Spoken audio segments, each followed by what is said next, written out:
Vous regardez TV5 Monde, nouveau journal international, bienvenue à vous. À la une, après la Crimée, il y aura bien un référendum pour l'autodétermination dans plusieurs villes de l'Est ukrainien le 11 mai prochain. La demande de report de Vladimir Poutine n'aura donc pas fait écho. Kiev, de son côté, ne compte pas renoncer à ses actions militaires en cours.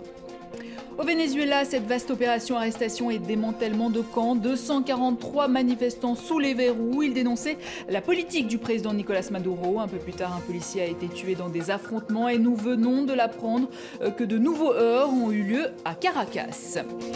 Et puis en Bolivie, La Paz et El Alto reliés par un téléphérique urbain le plus long du monde, 11 km, une infrastructure gigantesque qui devrait permettre un sacré gain de temps aux habitants des deux villes.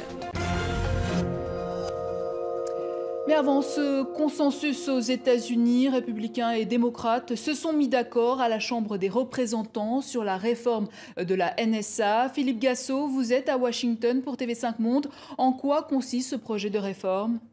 Eh bien, on peut dire d'abord que l'ombre d'Edward Snowden a plané sur la Chambre des représentants, où on a voté à l'unanimité pour encadrer un petit peu la loi qui devrait régir la fameuse NSA, c'est-à-dire les services secrets américains qui, comme vous le savez, ont espionné des centaines de millions d'Américains et on peut dire des milliards de personnes à travers le monde. Donc il s'agit cette fois entre républicains et démocrates qui ont retrouvé une sorte de consensus, trouver une loi qui va satisfaire la Maison-Blanche, qui se dit déjà sur la bonne voie, c'est-à-dire trouver un équilibre entre les libertés individuelles et l'espionnage et la sécurité des États-Unis. Pour le moment, on va timidement dans le droit chemin, c'est juste un projet de loi, mais ça pourrait déboucher, si le Sénat peut suivre sur la même longueur d'onde, eh bien, ça déboucherait sur une sorte d'encadrement qui ferait que la NSA serait limitée à des écoutes qui seraient recommandées ou cautionnées par les services juridiques américains, par la justice, ce qui n'est pas le cas jusqu'à présent, et les enregistrements, les détails de votre vie privée ou de la mienne, eh bien, ne seraient pas stockés pendant 5 ans, mais pour beaucoup moins, peut-être aux alentours de 6 mois. Vous voyez que Barack Obama a été poussé par Snowden à faire quelque chose en matière d'espionnage du citoyen. Eh bien, on avance timidement, encore une fois, dans la bonne direction. Philippe Gassot, merci pour toutes ces précisions. Oui ou non pour l'indépendance de Donetsk, Lugansk ou encore Slaviansk? 3 millions d'Ukrainiens sont appelés à y répondre lors d'un scrutin le 11 mai prochain. Vladimir Poutine avait pourtant appelé au report de ce référendum, appel visiblement pas entendu.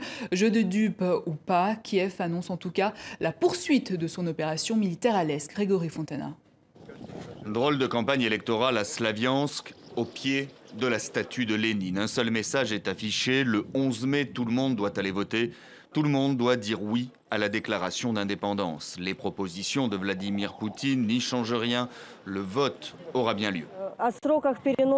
La proposition de reporter le référendum peut être interprétée comme la volonté de Vladimir Poutine de prendre soin de nos vies et d'espérer que la situation se règle pacifiquement. La seule chose que nous pouvons dire est que nous sommes prêts pour le référendum. En attendant, la ville reste encerclée par l'armée ukrainienne. Les séparatistes semblent de leur côté se préparer au pire. Pour Kiev, référendum ou pas, l'opération militaire est toujours en cours. Et pour preuve, la presse a été conviée dans un centre d'entraînement de la garde nationale, à quelques kilomètres seulement de Slaviansk. On y montre de jeunes recrues, motivés, déterminés. Il y a un tel chaos en Ukraine qu'il était impossible de regarder cela sans rien faire. Il y a plein de gens ordinaires qui ont décidé de dire non, nous allons nous battre nous-mêmes contre la corruption et les séparatistes. Même le Premier ministre par intérim se plie à l'exercice en allant féliciter en personne les soldats mobilisés autour de Slaviansk. Discours va en guerre et réconfort. Chacun sait qu'après le 11 mai, il y aura le 25 mai, date de l'élection présidentielle, synonyme de nouvelles tensions.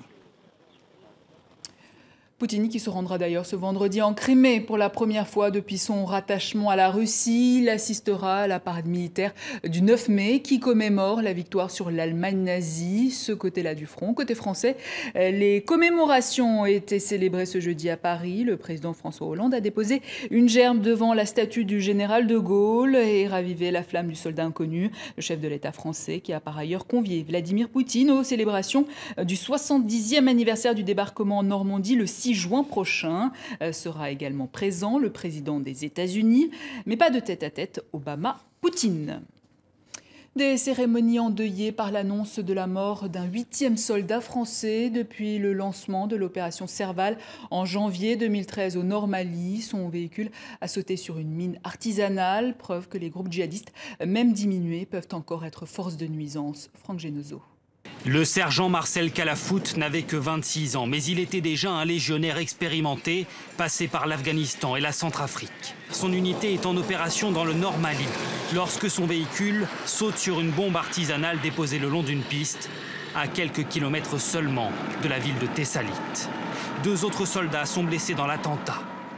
En 16 mois de guerre au Mali, c'est le 8e soldat français tué en opération. Dans cette zone toujours instable, l'armée française tente de déloger les derniers groupes terroristes qui s'étaient emparés du nord du pays. Et elle envisage bientôt d'élargir son champ d'action. 1000 soldats resteront basés dans la ville de Gao, au Mali, mais 3000 autres seront déployés au nord du pays, ainsi qu'au Niger et au Tchad. Cette zone, aux frontières poreuses, reste le repère des trafiquants d'armes, de drogue et de migrants, le nouveau refuge des islamistes armés.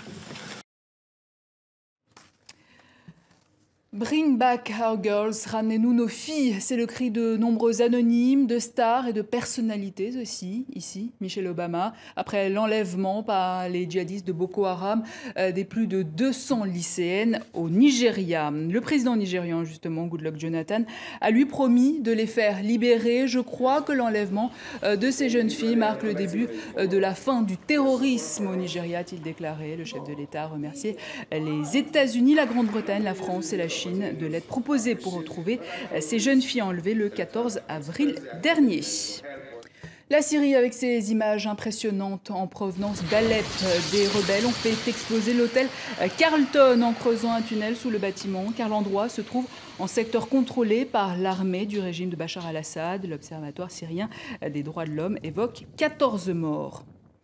Au Venezuela, un policier a été tué par balle à Caracas au cours d'affrontements entre manifestants et forces de l'ordre. Annonce faite lors d'une allocution télévisée du président Nicolás Maduro. Des heurts ont également éclaté il y a quelques instants. Des heurts après le démantèlement dans la matinée de plusieurs camps d'opposants au président Maduro, mais surtout un vaste coup de filet pour la police. François-Xavier Freland.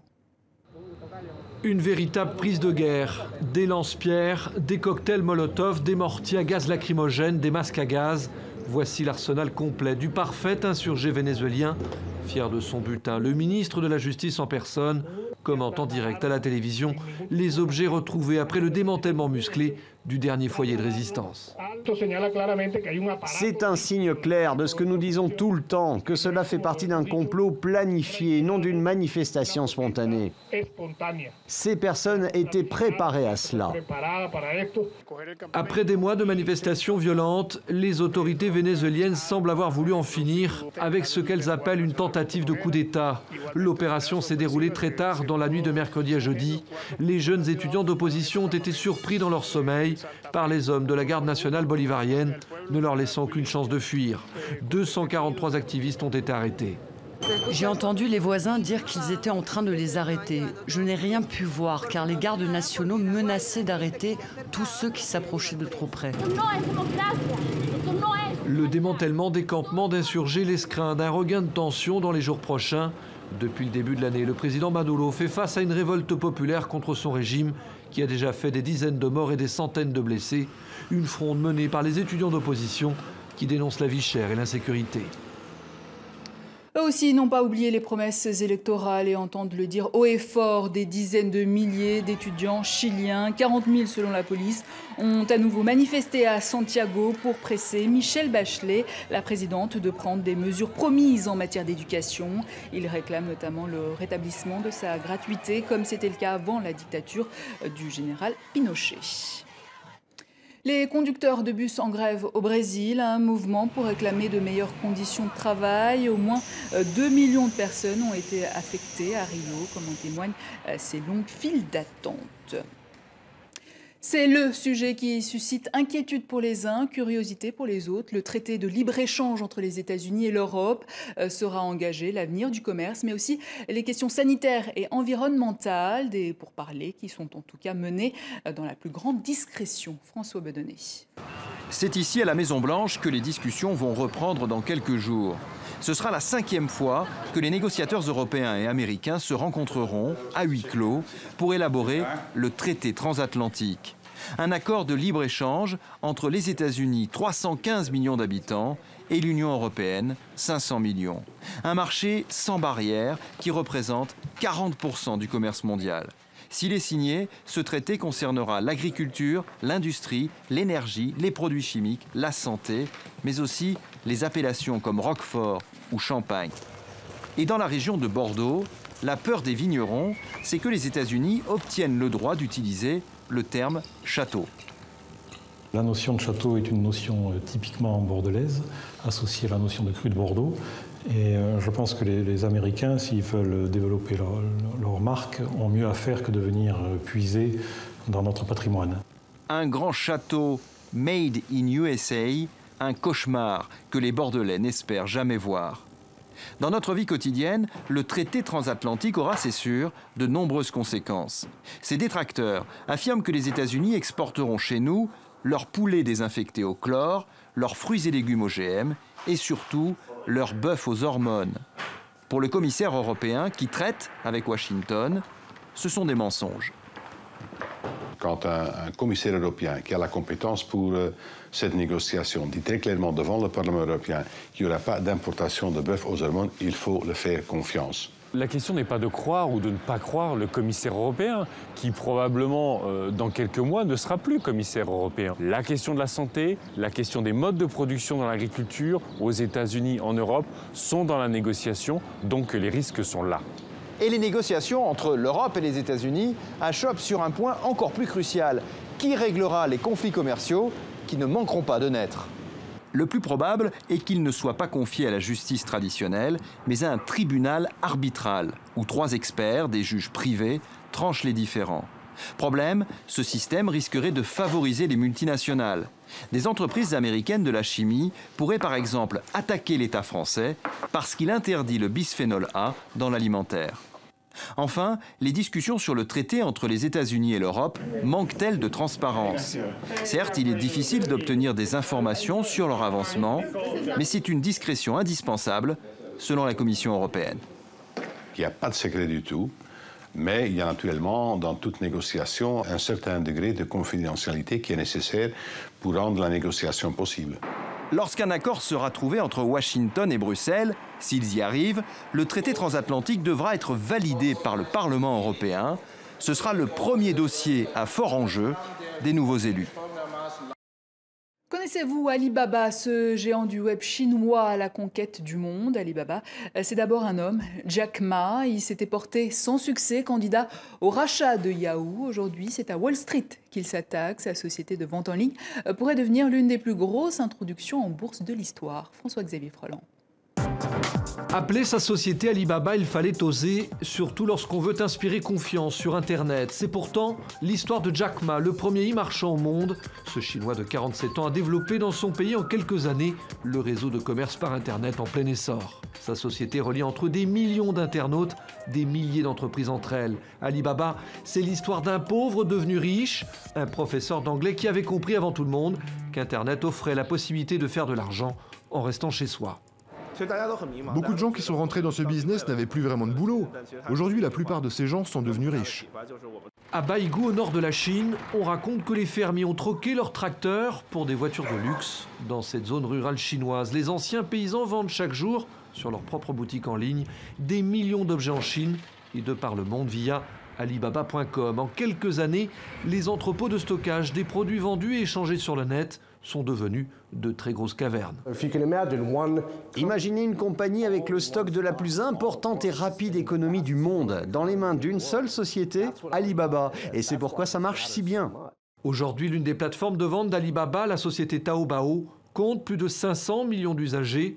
Reste désormais à convaincre les investisseurs d'acheter les actions Alibaba. À la bourse de New York, désormais un seul mot de passe pour tous ses futurs actionnaires. Sésame, ouvre-toi.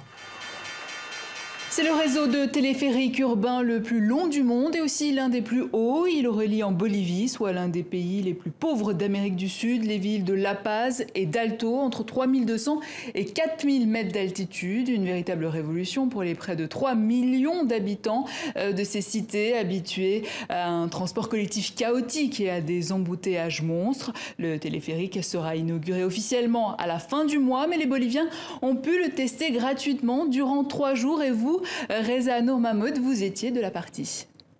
Oui, et il faut souligner tout d'abord que l'engouement populaire était exceptionnel, la file d'attente interminable, et certains ont fait la queue plus de 5 ou 6 heures pour avoir le privilège de monter à bord des petites cabines rouges. À l'intérieur, le panorama était époustouflant, avec une vue inédite et imprenable sur la ville et sur la cordillère des Andes. Beaucoup d'émotions aussi chez les passagers, dont la plupart n'ont jamais eu la possibilité de se déplacer autrement qu'en voiture ou en bus. Mais au-delà de la beauté et du confort du voyage, c'est surtout la rapidité qui a séduit les premiers usagers. Grâce à ce téléphérique, on peut en effet rallier les 2 grandes villes voisines de La Paz et d'El Alto en moins de 10 minutes contre plus d'une demi-heure en transport collectif classique. Reste à connaître le prix du billet qui pour l'instant n'a pas été dévoilé. Le téléphérique est donc plutôt bien accueilli par les Boliviens, même s'il est aussi critiqué. Oui, la première critique, c'est l'utilisation politique qui en a été faite par le président Evo Morales, candidat à sa propre succession lors des prochaines élections générales qui se tiendront dans un peu moins de 6 mois. L'autre critique provient des syndicats privés de transport collectif qui estiment ne pas avoir été concertés et considèrent que cette nouvelle concurrence met leurs emplois en péril. Les 3 lignes du téléphérique vont s'étendre sur environ 11 km avec 11 stations et 77 tours construits par la firme autrichienne Doppelmayr pour 166 millions d'euros. Il est prévu qu'il transporte 200 000 voyageurs par jour, soit environ 20% du trafic quotidien. Les amateurs de western l'ont sans doute vu dans des films, les tumbleweeds, ces buissons qu'on voit tournoyer au sol dans la poussière, mais ils sont plutôt devenus aujourd'hui un véritable fléau dans certaines villes de l'Ouest, comme par exemple au Colorado. Maryse Burgot. Une invasion d'herbes géantes et séchées dans cette petite ville du Colorado. Les voitures sont bloquées, les portes de garage inaccessibles et les fenêtres complètement obstruées. Ma maison est cachée derrière ces tumbleweeds. Ces herbes sont donc des tumbleweeds, traduction littérale, des plantes virevoltantes. Elle ne pense qu'à s'envoler, regardez. C'est simple, cette Américaine les déteste. Son combat, c'est la lutte contre la prolifération de ces buissons. Ça, c'est un spécimen typique. Comme son mari, cette résidente aimerait beaucoup que la mairie les débarrasse de cette nuisance. Elles sont très dangereuses, parce que si un enfant ou un chien s'accroche dedans, il peut rester coincé ou même se blesser. Et surtout, vous n'en voulez pas à côté de vos maisons parce qu'elles sont inflammables. Mais les mairies acceptent seulement d'évacuer les espaces publics, comme dans cette autre commune. Dans les propriétés privées et les jardins, les résidents doivent se débrouiller tout seuls. Même solitude quand les vents sont violents, pas facile de conduire au beau milieu d'une tempête de tumbleweeds. C'est la folie, on ne peut rouler que sur une voie. Sur les réseaux sociaux, beaucoup d'images amateurs de ce type. Ces boules virevoltantes sont devenues un cauchemar dans les États comme l'Arizona, le Texas ou encore le Nevada. Mais à nos yeux d'Européens, elles restent des icônes, le parfait symbole du Grand Ouest américain et des westerns. Dans notre imaginaire collectif, les tumbleweeds, c'est ça. Un indispensable élément de décor et de désolation autour d'un cow-boy. Mais paradoxalement, cette plante n'est pas du tout originaire des États-Unis. Ce sont les immigrants russes qui les ont apportés au 19e siècle. Depuis, elles prolifèrent. Elles ont un cycle de vie d'1 an. Elles sèchent à la fin de l'été, puis elles se déracinent et s'envolent. Voilà comment les graines se dispersent au vent pour l'année suivante. Une plante venue d'ailleurs est devenue incontrôlable malgré la dispersion d'engrais chimiques. Sur ces terres arides, elle est désormais traquée. Les cactus, en revanche, sont vénérés et protégés. Eux sont indigènes. Et puis l'on se quitte sur cette image, le premier distributeur de marijuana. Ça se passe au Canada, mais ne rêvez pas, dans un dispensaire de Vancouver, seuls les patients ayant une ordonnance peuvent donc consommer ce cannabis. À la fin de ce journal, merci à vous de votre attention.